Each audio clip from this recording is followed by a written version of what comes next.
बुलेटिनच्या सुरुवातीला एक breaking news पाहूया। सरपंच संतोष देशमुख हत्या प्रकरणी ही मोठी अपडेट समोर आहे।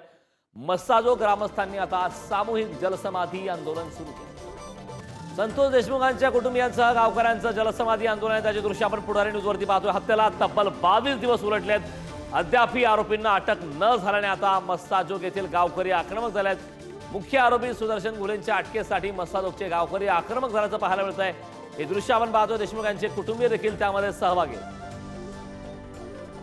या संदर्भात ताजी अपडेट देण्यासाठी आपले प्रतिनिधी उदय नागरगोजे आपल्या सोबत जोडलेत। उदय, मस्साजोग ग्रामस्थांनी आता जलसमाधी आंदोलन सुरू केलंय, ते आक्रमक झालेत। इतके दिवस उलटून अद्यापही आरोपी मोकाट फिरतायत अशी प्रतिक्रिया त्यांनी दिली आहे। काय या संदर्भात सध्या ताजी अपडेट, काय घडतं नेमकं मस्साजोग मध्ये?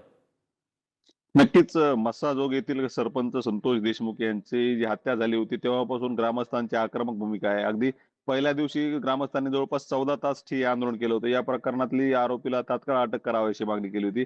त्यानंतर पोलिसांनी लवकरात लवकर अटक करू असं आश्वासन दिलं होतं, परंतु अद्यापपर्यंत या प्रकरणातील केवळ 4च आरोपींना अटक करण्यात पोलिसांना यश आलं आहे। 3 आरोपी अद्यापही फरार आहेत या हत्या प्रकरणातील।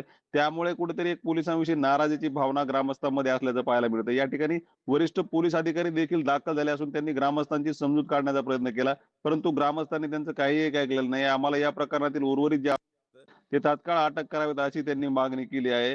एकंदरीतच आपण जर पाहू शकतो की या प्रकरणात पोलीस प्रशासन जरी प्रयत्न करत असले तरी अद्याप आरोपींना त्यांना अटक करण्यात यश आलं नाही। यामुळे हे ग्रामस्थ आता तलावात उतरलेत आणि जोरदार आंदोलन सुरू असल्याचं आपल्याला पाहायला मिळतंय।